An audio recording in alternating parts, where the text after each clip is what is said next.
ونستغفره ونؤمن به ونتوكل عليه ونعوذ بالله من شرور أنفسنا ومن سيئات أعمالنا من يهده الله فلا مضل له ومن يضلله فلا هادي له ونشهد أن لا إله إلا الله وحده لا شريك له ونشهد أن سيدنا ومولانا محمدا عبده ورسوله أما بعد قال النبي صلى الله تعالى عليه وسلم حسنوا أموالكم بالزكاة وداووا أمراضكم بالصدقة واستقبلوا أمواج البلاء بالدعاء او كما قال علیہ الصلاۃ والسلام۔ بزرگان محترم، معزز خواتین، مائیں، بہنیں اور بیٹیاں،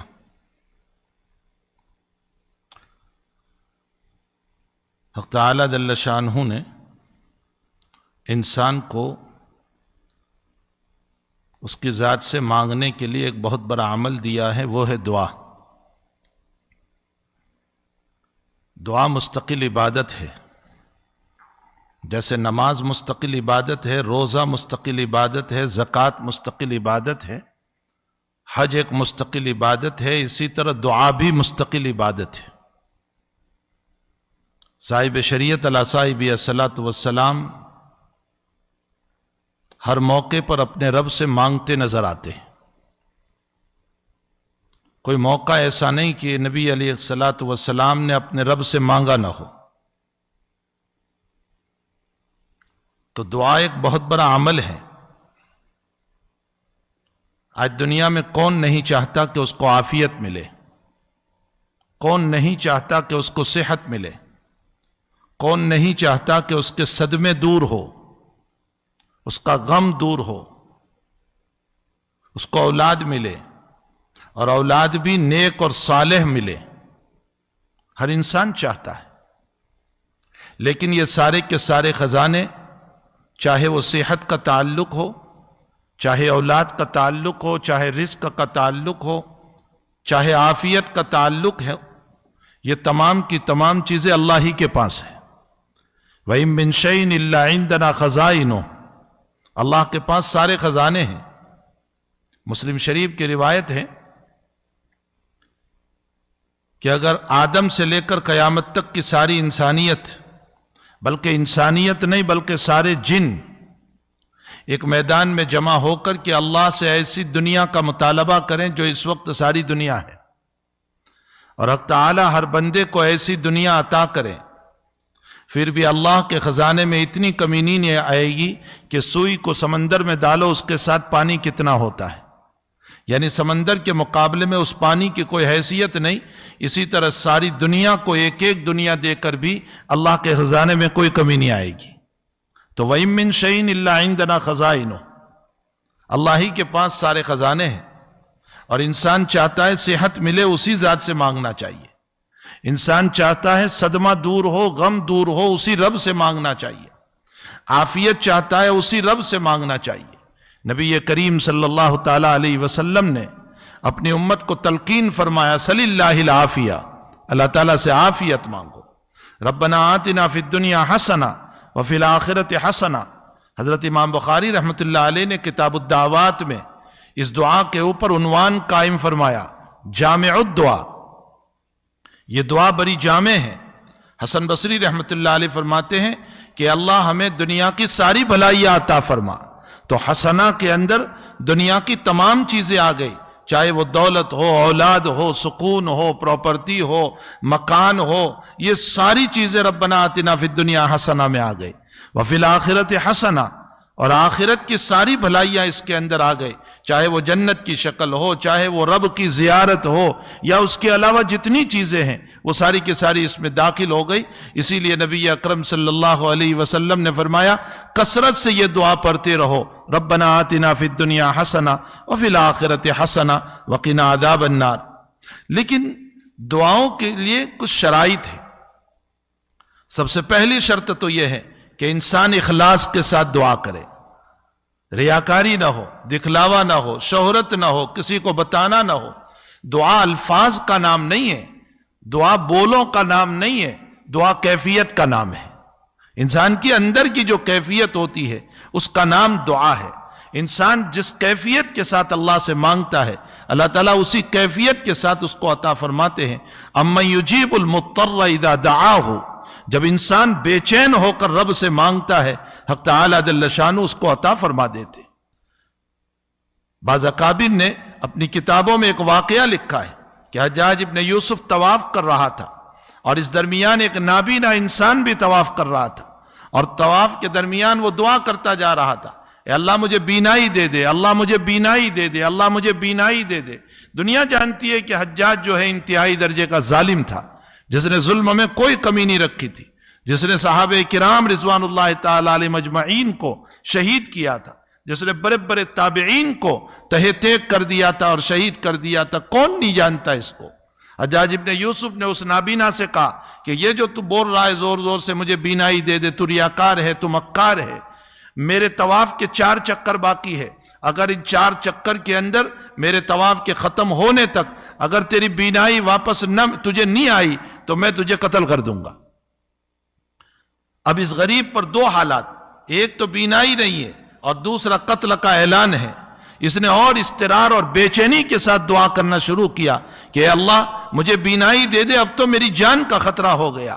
لکھنے والوں نے اس واقعے کو نقل کرتے ہوئے حجاج کے ان حالات میں لکھا ہے کہ اس کا طواف پورا نہیں ہوا کہ اللہ نے بینائی عطا فرما دی. کیوں؟ اس لیے کہ اس کے دل کا اضطراب، بے چینی، اس کے کیفیت. حضرت امام بخاری رضی اللہ تعالیٰ عنہ نابینا پیدا ہوئے تھے، بینائی نہیں تھی، بلائنڈ تھے. ان کی ماں روزانہ رات میں اللہ سے مانگتی تھی، دعا کرتی تھی، روتی تھی. ان کے ماں کی طرف ان کے ماں کا رونا، ان کے ماں کی کیفیت قلبی اور اندر کا اضطراب اور اندر کی بے چینی وہ رنگ لائی، اور قریب 1.5-2 سال کے امام بخاری ہوئے ہیں. اللہ تعالیٰ نے بینائی کو لوٹا دیا اور ماں رات میں سوئی ہے، اور ابراہیم علیہ السلام خواب میں آ کر فرما رہے ہیں کہ بہن اللہ تعالیٰ نے تیرے بیٹے کو بینائی واپس کر دی. یہ ماں کے اندر کی بے چینی، یہ کیفیت تھی. تو دعا جو ہے وہ الفاظوں کا نام نہیں ہے، دعا صرف بولوں کا نام نہیں ہے کہ میں بول لوں، پڑھ لوں اور یہ دعا ہو گئی. دعا ایک کیفیت کا نام ہے جس کا تعلق قلب سے ہے. اسی لیے نبی علیہ الصلوۃ والسلام کی ایک دعا عجیب و غریب ہے، اللہم انی اسألک مسألۃ المسکین.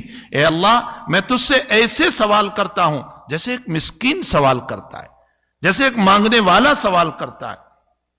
اللہم انی استر بدعائک المسترین. اے اللہ میں تجھ سے ایسے مانگتا ہوں جیسے دنیا کا پریشان حال، دنیا کا بے چین انسان، مضطر جو بے چین ہو کر کے کسی مالدار کے سامنے اضطراری حالت میں، بے چینی کی حالت میں سوال کرتا ہے، ویسے محمد الرسول اللہ صلی اللہ تعالی علیہ وسلم تیرے دربار میں مانگ رہے، اللہ کے دربار میں مانگ رہے. اور میرے بھائیوں، ہم دنیا میں دیکھتے ہیں کہ جب کوئی مظلوم اور جب کوئی سائل اور جب کوئی مانگنے والا ہمارے پاس آتا ہے، اس کے کپڑوں سے ہمیں پتا چلتا ہے کہ یہ ضرورت مند ہے، اس کے حالات سے ہمیں پتا چلتا ہے کہ یہ ضرورت مند ہے، اس کے کلمات سے ہمیں پتا چلتا ہے، اس کا چہرہ ہم کو بتاتا ہے. حدیث شریف میں ہم کو یہی کہا گیا کہ ہم بھی اللہ کے دربار میں جائیں تو اسی طرح ہم جائیں کہ اللہ کو پتا چلے کہ ہم ضرورت مند ہیں، ہمارے چہرے پر وہ آثار ہو، وہ آنکھوں کے آنسو ہو. اور روایت میں ہے فَإِن لَمْ تَبْكُوا فَتَبَاكُوا. رونا نہیں آتا، رونے کی صورت بناؤ، کم سے کم رونے کی صورت تو بناؤ اللہ کے دربار میں. اور جو ہے ہم اس شکل کے ساتھ اللہ کے دربار میں پہنچے کہ اللہ تعالی ہم کو عطا فرما دے، اس کو رحم آ جائے، اس کو ترس آ جائے. تو اخلاص بہت بڑی چیز ہے میرے بھائیو. حقیقت یہ ہے کہ وہ ہماری سن لیتا ہے بغیر اخلاص کے بھی.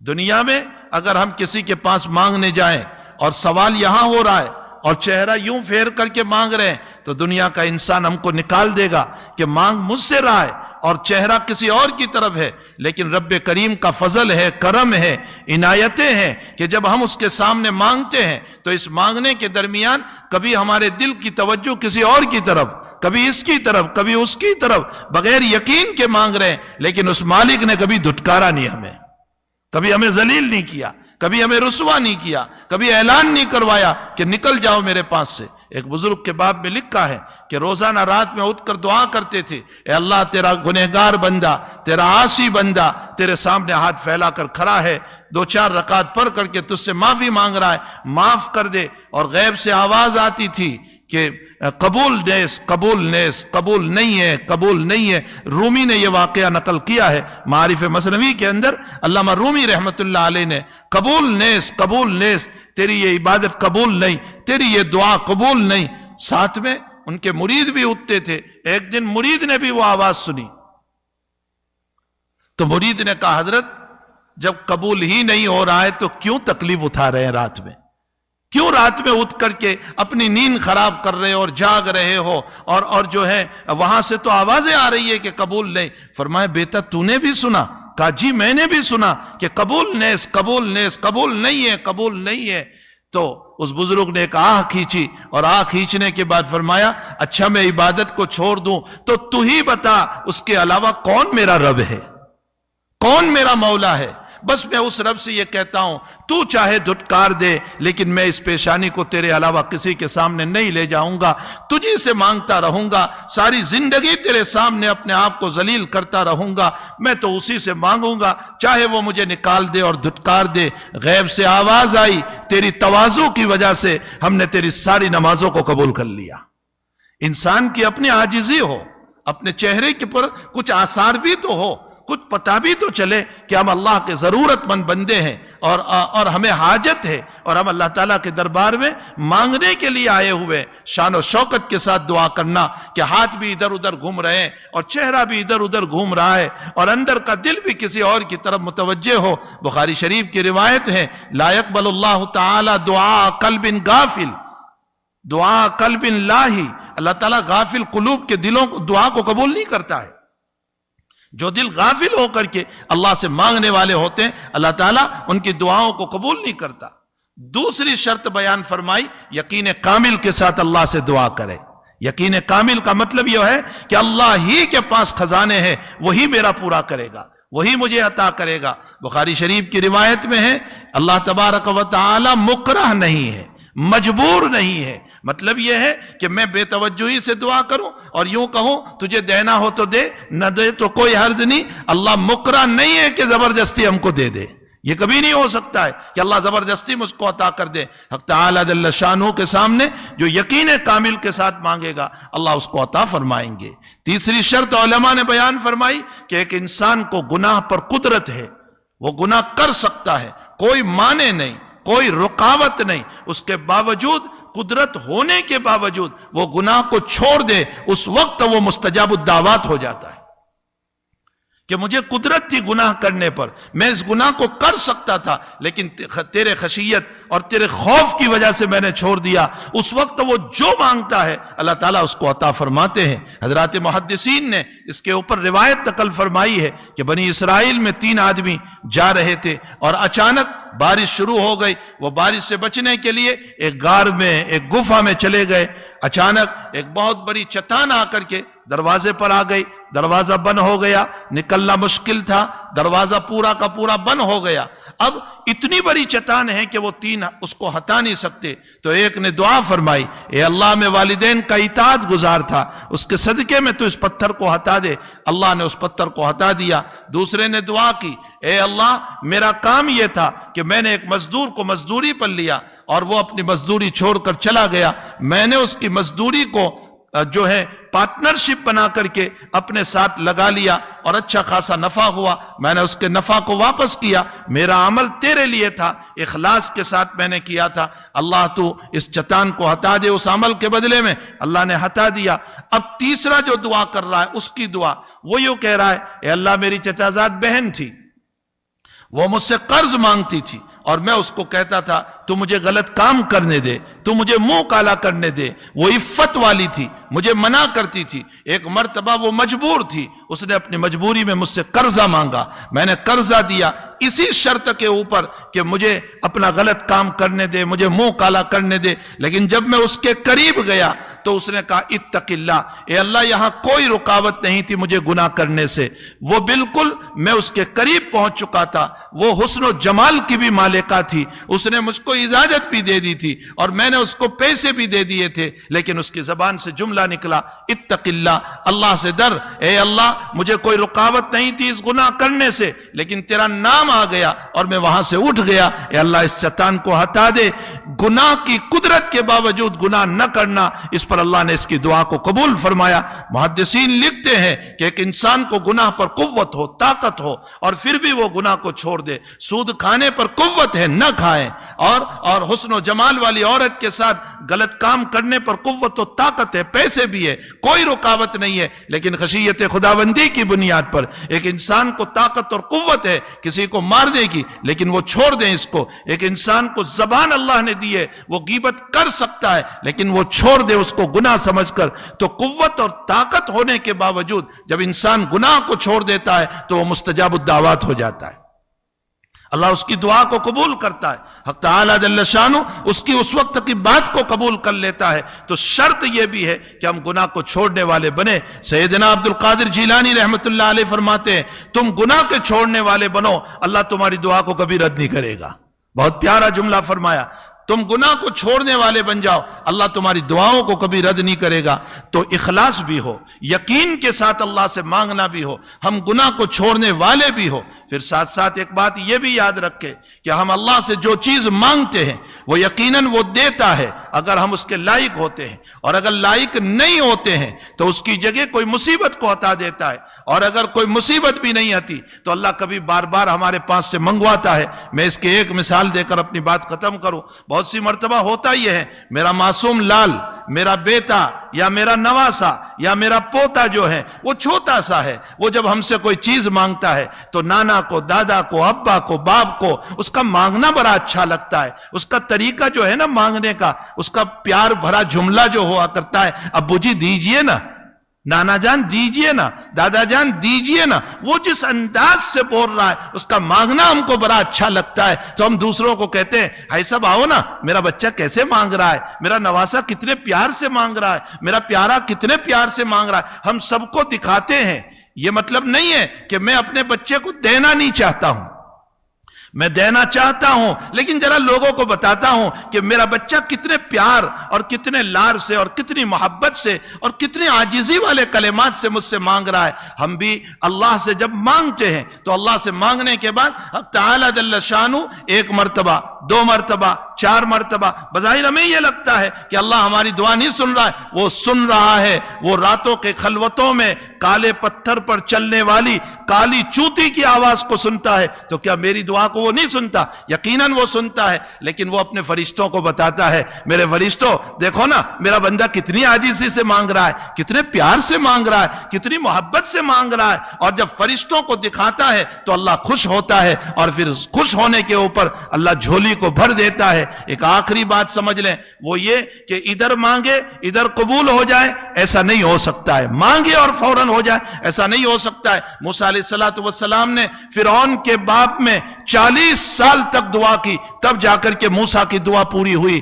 نبی اکرم صلی اللہ علیہ وسلم نے مکہ والوں کے باب میں بخاری شریف میں ہے کہ مکی زندگی میں دعا کی تھی، اللہم علیک بقریش، اللہم علیک بابی جہل، اللہم علیک بعتبہ، اللہم علیک بشیبہ، اللہم علیک بربیہ، اللہ ان سب کی پکڑ کر لے۔ یہ مکی زندگی میں دعا کی، اور 6 سال کے بعد 5 سال کے بعد جا کر نبی کی دعا کا ظہور بدر کے اندر جا کر کے ہوا، اور نبی کی دعا پوری ہوئی۔ جب نبی علیہ السلام کی دعا 5 سال کے بعد ظہور پذیر ہوتی ہے، موسیٰ کی دعا 40 سال کے بعد ظہور پذیر ہوتی ہے، تو میرا مسئلہ یہ کیسے ہو سکتا ہے کہ میں فجر میں مانگوں اور ظہر میں ہو جائے، اور ظہر میں مانگوں اور عصر میں ہو جائیں، اور عصر میں مانگوں اور مغرب؟ یہ نہیں ہو سکتا ہے۔ اللہ کے وہاں وقت ہے۔ انشاءاللہ دعا کے سلسلے میں پھر اگلی نشست میں اللہ تعالیٰ نے توفیق دی تو چند بات ہم کریں گے تاکہ ہمیں آداب دعا معلوم ہو۔ اللہ ہم سب کو صحیح دعا کرنے کی، اللہ سے مانگنے کی، رجوع اللہ کی، اور اس ذات سے ہونے کا یقین نصیب فرمائے۔ وصلی اللہ علی النبی الکریم برحمتک یا ارحم الراحمین۔